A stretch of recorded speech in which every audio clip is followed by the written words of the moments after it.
Can you tell us anything whatsoever? Fine. I know you just give us.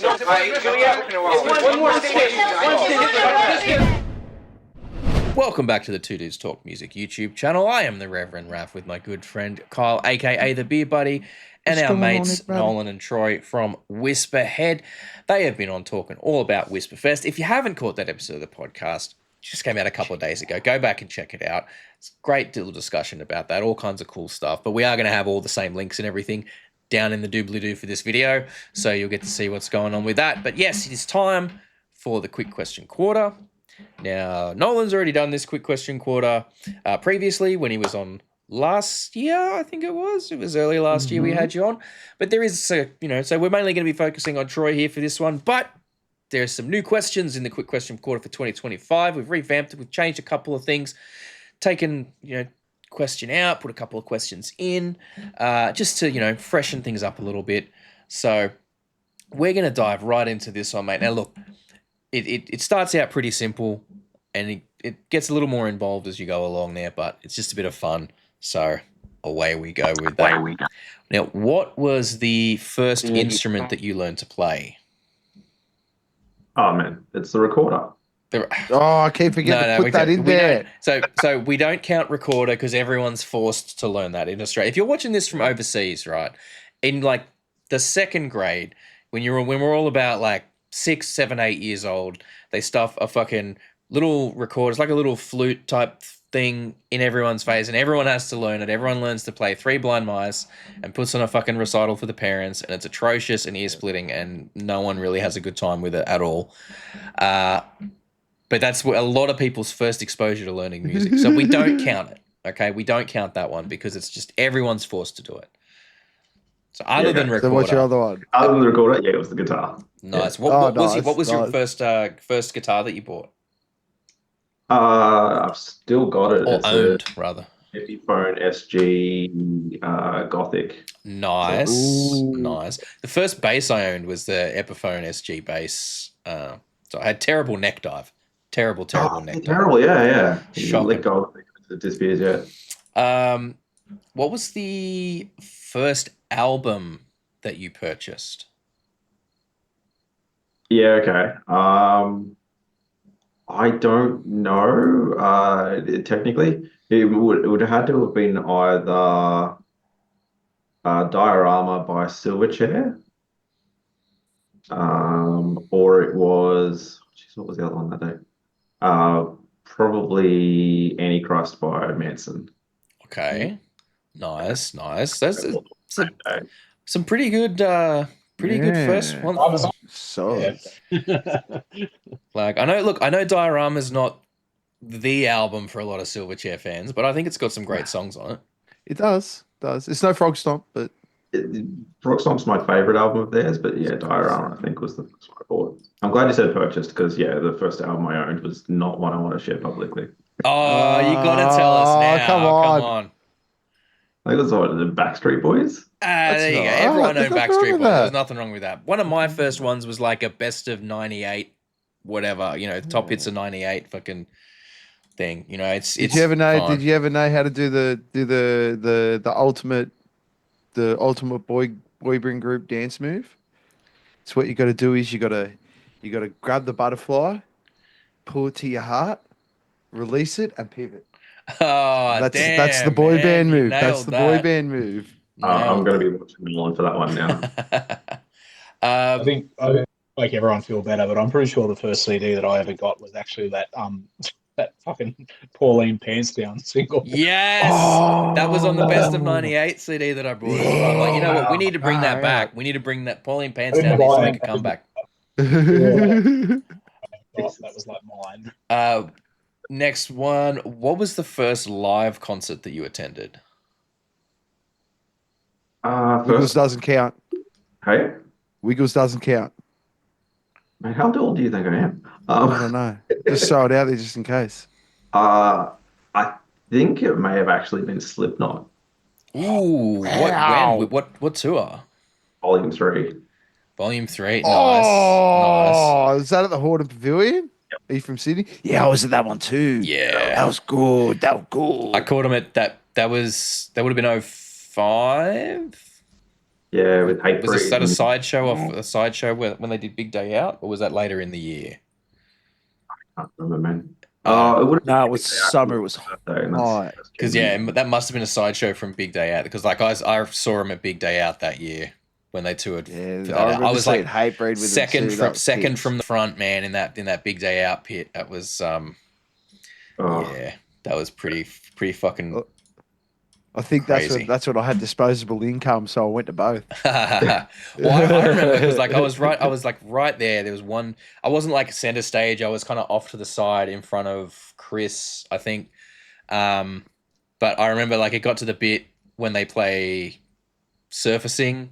I think is where he does the like everyone get down on the ground kind of bit. Oh, And like I couldn't, like I like bent my knees a little bit, and I was on the person behind me. Like I couldn't sit down, I couldn't get down or anything. But yeah, I had two muscle jacked guys. I remember that one. I had two guys that looked like they ate 10 children before they came in to the mosh pit. They were huge and they didn't have shirts on and they were really ripped. And I went down and then they just sat on my knee, two of them. Oh no, bro. Yeah. What's an instrument you've always wanted to learn but haven't yet? Haven't officially learnt the violin. I own one. I bought it. I had full intentions, and it's sat in its case. It doesn't matter. It's there. It's in the vicinity. Well, that's your thing for 2025. You got to at least make a start on that, right? We'll see how Yes. the name is. Yes is the answer to that I question. want to hear Three Blind Mice on the violin instead of the. Nah, but you just got to learn like something real basic, but just enough to put in the background of a Whisperhead song. Just enough. Cool. Hey, look, I did it for Skunkbone. I had the cello. I was like horrible, really couldn't think, but I learned enough to play one part for the first Skunkbone album. So it's got to find a way to sneak it in. Yep. If you could pick one big band or artist to open a show for, who would it be? Look, it's gonna have to be Slipknot. Yeah, very, very fair. That's a valid choice. But, like, What era of Slipknot? first I'll album. put that to you. Yeah, Okay. The Like, when Glory those Days. guys were just absolutely insane. Like setting each other on fire, jumping off, like, yeah. because you know that to open for that, you've got to bring your game. Yes, yeah. Dead set. Like that's you're not, you can't compete with that, but it's like the level of show you have to bring to even be close to it is wild. So I would have been Can I looking just- up my Can I booking just agent. interject there? Yeah. And I did not see Slipknot when they were early. I didn't see them for the first time until the first Knotfest, and I feel like I should just give Parkway Drive, who are a band that doesn't really suit my taste. Nothing against them, but it's not. Really? Okay. Yeah. Wow. Okay. Sure, they're lovely guys. If they asked us to tour with them, I wouldn't say no. Like, don't get me wrong, but it's not quite my thing. I really think that they possibly showed up Slipknot at Knotfest the first year. I mean, I think in terms of production, They put a hell of a and, show. they were. Oh, They were Parkway's live show has been Parkway's live They're a show is stadium fucking band now. insane these days. Like they are so They're a goddamn stadium good. band now. That's it. Yeah, coming from someone who's not necessarily a fan and am a big fan of Slipknot, I think that Parkway Drive really threw down the gauntlet. Okay, that's a very unbiased opinion. Then I appreciate that. I appreciate that. Yeah, no, that's good. That's good. Okay, who is a band or artist that you are listening to right now that you believe is underrated and deserves more attention? yeah. I'm really bad for new artists. I don't listen to new music all that often. I really don't know. Okay. Yeah. Fair enough. I mean, it's nothing wrong with that. Like I said, life gets in the way, like I've It's It's The half of the algorithm. job for us. Yeah, the algorithm nowadays just goes, here's the music you were listening to as a teen. I'm like, sweet, cheers. Yeah. Oh, And it's easy to fall into that as well. It's very, very easy to fall into that. What is something people may be surprised to learn about you? I have no idea. Uh, yeah, no. Okay, we'll go with one of the latest hobbies is mounted archery. oh wow, Yeah, that's pretty surprising. That's mounted archery. Did you say? archery off the back of a horse. Okay, that's what I was going to That's say. What are you mounted that's upon? pretty wild. How do you Okay. even get into that? Yeah. Yeah, it's just a weird thing. I started with archery. I was like, yeah, okay, cool. But Okay, you down got with a you gun on got the back so of a good at horse. archery, you're like, okay, how can I I know make I this? started archery. Oh, okay. Like, what's a good So you excuse? Is that just why you do do it on hard mounted so you mode. can blame Yeah. it on the horse then? Is that what it is? Exactly. Yeah, okay. Fair Yeah. enough. All right. Now we're getting into the new questions, Nolan, so Wow. you can we'll get you to jump in on these ones too. Hypothetically, let's say the world ends and you've got one album that you can listen to for the rest of your life. You can save one album in the apocalypse, and that's the only album that you'll be able to listen to for the rest of your life. What album is it? And Nolan's like, how do you make me? That's like asking me to pick my favorite child. How do you fucking ask me that question?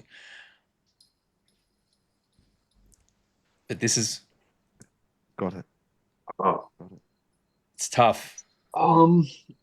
If Troy is still thinking, I can pipe up, and I don't want to keep bringing this up, but Troy's mention earlier of Diorama is quite a good pick, and the reason why I'd maybe pick that over Slipknot or over Nine Inch Nails or Deftones, of bands that I love, is possibly just because that album is so dynamic and has so much breadth that I feel like you wouldn't, like, as much as I love Slipknot, I would get over listening to just one album constantly.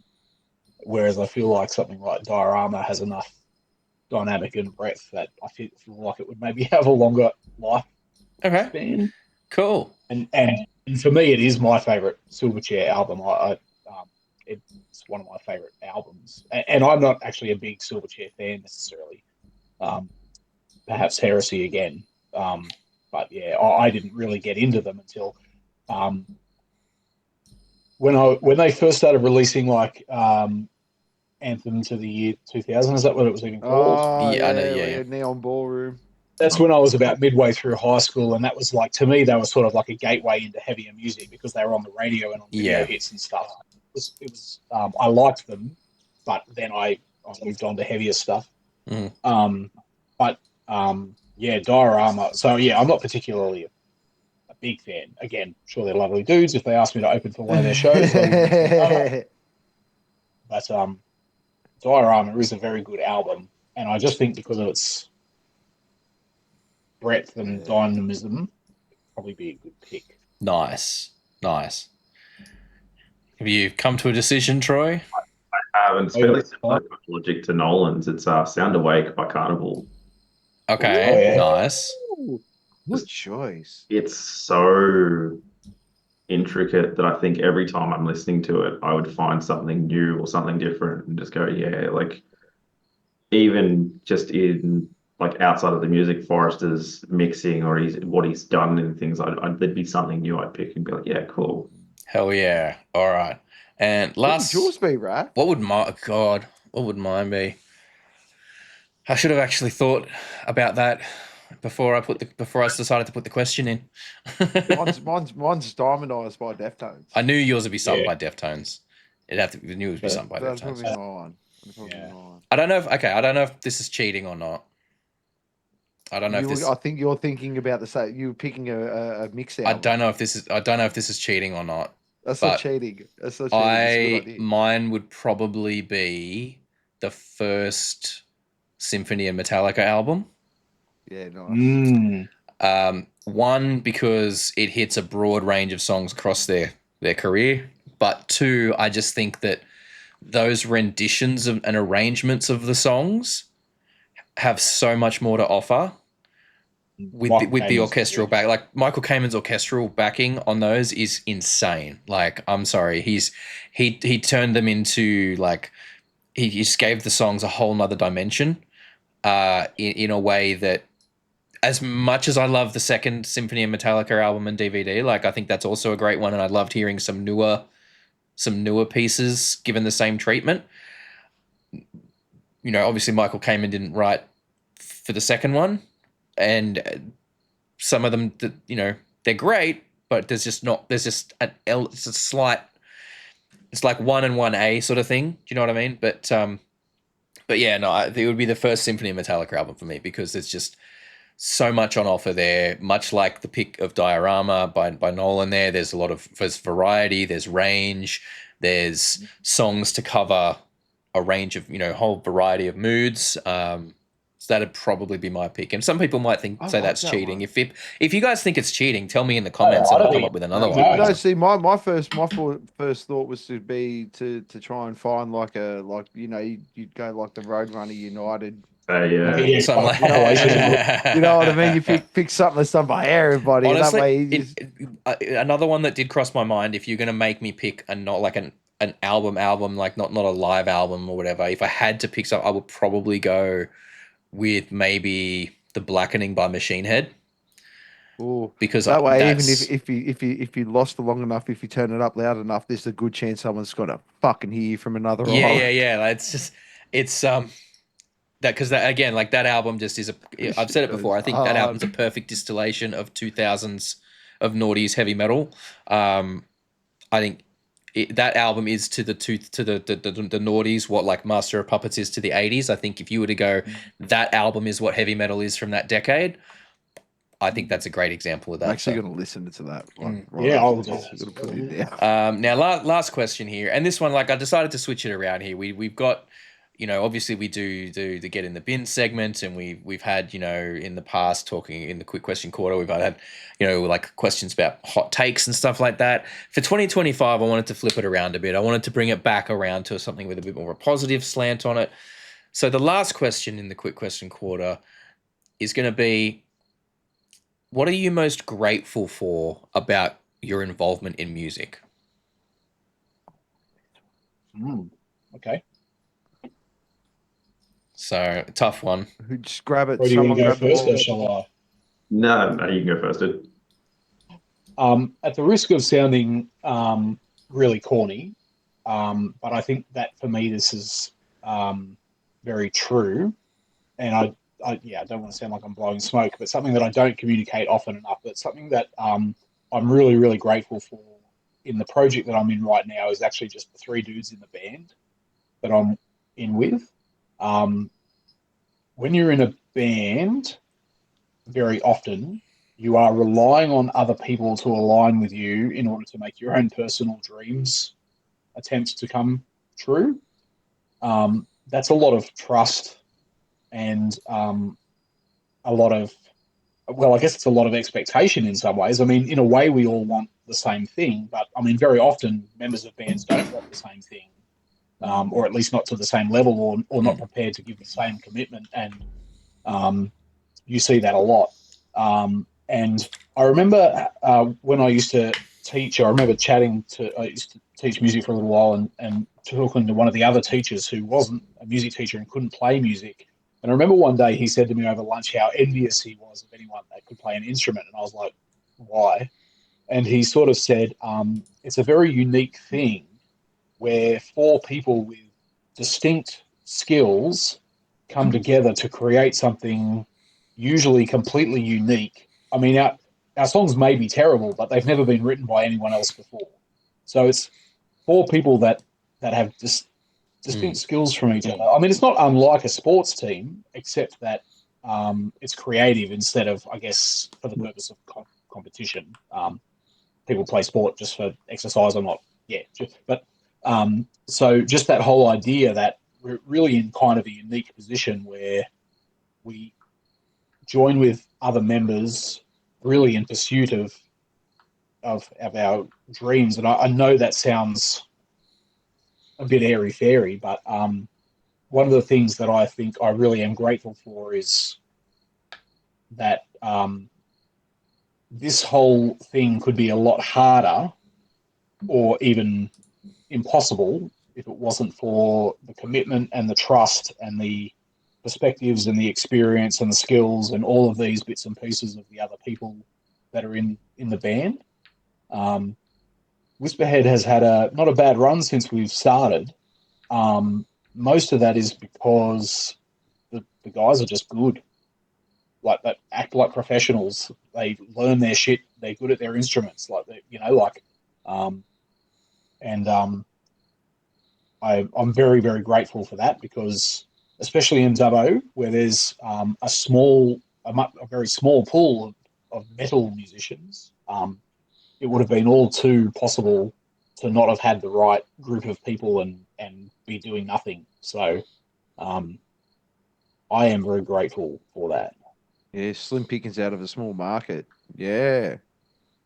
Mm. Well, it's nice. And I mean, look, I think it's funny what you said there, because it sort of made me think. I think that's why we sort of give people a bit of a pass, having their bits of ignorance in the way that the way the music world works, is because at the end of the day, is that we have that ability to work with those people and have that outlet. I'm not using it as an excuse for people's thing or anything like that, but in a sense, I guess they're very envious in the fact that you do have the ability to play music. Everyone has the ability to do it.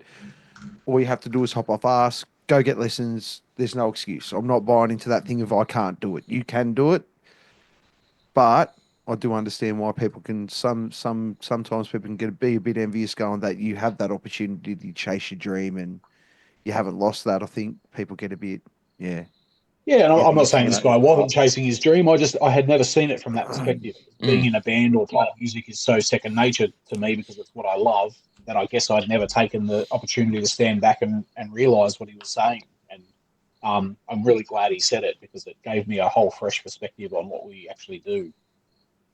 I like it. I like that. I like this question, Raph. Yeah, this is a good question. Yeah, stole it from Chris Van Vliet. He does some great interviews. So that's great. Look, so many bits I just steal. I'm a hack. I steal from other YouTubers all the time, man. It's just what I do. And he stole it from someone else, and they stole it from someone else, and they stole it from someone else. What about you, Troy? Mine's fairly similar to Nolan, but a bit more broader in range. Being a veteran musician for so long, I kind of was on the periphery of a lot of the scene and knowing people. Joining the band or bands that I've played in the last kind of 5 to 10 years, has given me a lot of connections and a lot of relationships with some really, really cool people. Through the band members themselves, like Nolan, and outside of that, the community in Dubbo and the surrounding that, we've met a lot of cool people that we wouldn't have known, like you guys, for example. Oh, don't be like that. But sorry, yeah, I'll pay you the $25 later. It's okay. Yeah. But yeah, like we wouldn't meet these people. We wouldn't meet the bands. We wouldn't meet the promoters. We wouldn't meet the people that are at the venues to come see us or other bands. That's really cool. Like we played, it was the Gold Coast, and we had people specifically come to see us. Yeah, that's mad. Like hearing that from someone, you're going, but why? Like I'm just like, what? Yeah. It's why'd you waste your money? So humbling. Yeah. Yeah. And that kind of thing is just amazing. That's awesome. But that's, look, at the end of the day, that in itself is worth more than what anyone could have paid. You know what I mean? Like just those moments there, it's like, oh. That said, if any record label people are watching, they should sign Whisperhead and give him $1 million signing 100%. Bonus and fucking make him go worldwide, because they fucking deserve it. If someone turned around you and went, oh, like, how much money did you make? Be like, oh, I went up to Queensland and made like $100 each hour. It's like, what? That wasn't worth it. It's like, yeah, but someone said they actually came out to see our band, and that's worth more than anything. Yeah, it's insane. Yeah, like it wasn't necessarily that they're coming out to see us, but like oh yeah, like it's his birthday and we've come out and we're able to kind of make that an experience for them. Yeah, that's Yeah. mad. Or like we're putting on Whisperfest and we're able to bring bands out to the region that people wouldn't see. Awesome. That's so cool. All right. Well, thank you so much, gentlemen. That was good. Yeah. So that's going to be, we're going to be finishing Quick Question Quarter on a bit more of a positive bent for this year. So that's awesome. I figured we got enough negativity on other things. We bitched and moaned enough for the last fucking, 3 years that we've been doing the thing. Let's try and put a little bit of positivity back into it. Yeah, it ain't changing. Everyone's complaining about the same shit. I don't know, whatever. All right. Well, thank you very, very much for watching the Quick Question Quarter. Thank you guys for joining us for this one. We'll be back tomorrow for Get in the Bin. Don't worry. We're not getting rid of all the negative shit. It's still there. You just got to come back tomorrow for it. But thank you very, very much, guys. As we said, links to all of the Whisperhead and Whisperfest stuff down in the details, down below. Make sure you get on that. If you're in the area, or even if you're from sort of Sydney, Wollongong, Newcastle, whatever, it's worth the trip getting out there for it because it's going to be a hell of a time. Thank you very, very much for watching, everybody, and we will catch you guys on the next one. Stay cool. Peace. Thank you so much for hanging out with us today. We really hope you had a good time. If you did, please consider hitting that subscribe button and the notification bell down there. It helps the channel grow. We are still a fairly young channel and we like to try and grow our audience all over the world. We do also, for those of you who are interested, have a Patreon. It's just a couple of bucks a month. At the moment, you get all the videos early and ad-free, but we are working on ways to increase the value of that and make it a bit more enticing. So don't forget to keep an eye out and check back on what's going on over there. Other than that, thank you so much for your time. Enjoy the rest of your day.